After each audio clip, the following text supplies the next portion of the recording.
it's Angie. And Sherrel. And I'm with News OK. Sherrel is our passion for food columnist for the Oklahoman.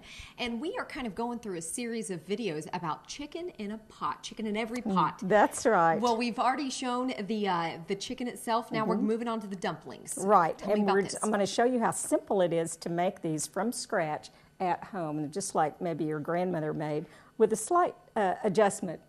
I have 2 tablespoons of butter in here with flour, baking powder, and a little salt. Okay. And I'm just pushing the butter around. I'm just going to make it. This is very much like making biscuits. Okay. And you can make these thick or thin. I make them somewhat thin because my grandmother and my mom did them that way. And I like to make parsley dumplings. So I put parsley in mine, which I think is just kind of fun. Just mix it up till you get kind of a biscuit consistency. And I just start with a ½ cup of milk and add what I need to make it where I can bring it all together and then pat it out on the board. I'm going to put some flour on the board, like so, and then I'm bringing my dumpling mixture together into a little ball. Yeah, it's very doughy. Very doughy. And I'm just going to pat it out. We can put that aside if you want to. And you can roll this with a rolling pin if you like, or you can simply pat it out.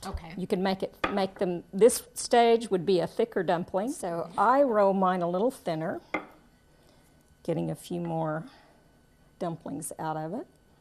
And then I just cut them.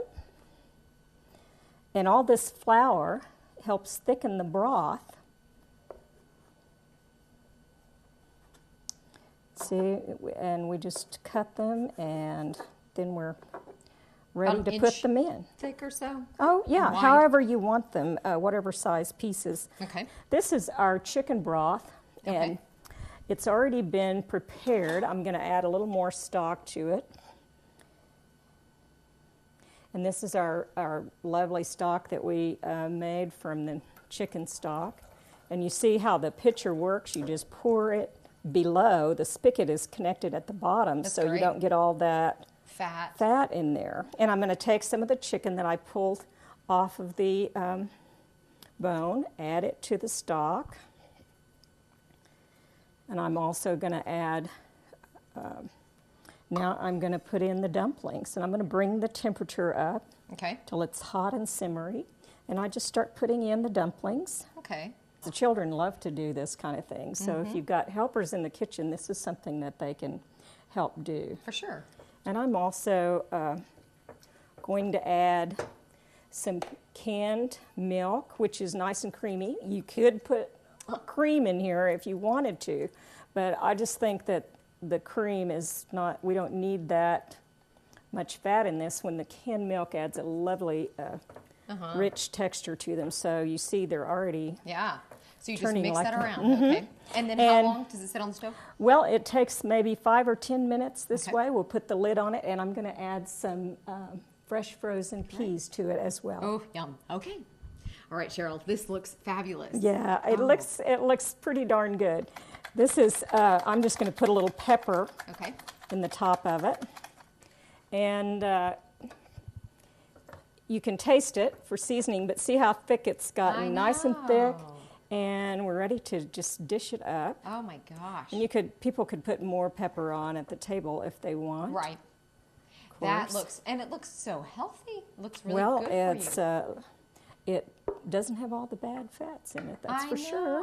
Oh, that looks I have to wonderful. have pepper on my dumplings. That's wow. So that's very. If you want to taste. Heck yeah. It may be a little hot though, right? Yeah, it's a little So I'm little gonna warm. try after we get off the video, but this looks so good. It's very good. Oh my gosh. Okay, so for this recipe, check out the Oklahoman in the life section for Sherrel Jones' Passion for Food column, and obviously we're having much more to this series, to the Chicken in a Pot series. What's next? Well, what's next Quesadillas? is quesadillas. Ooh. We're going to make those right on top of the stove on the pancake griddle. Oh, yum. So stay tuned. Thanks so much.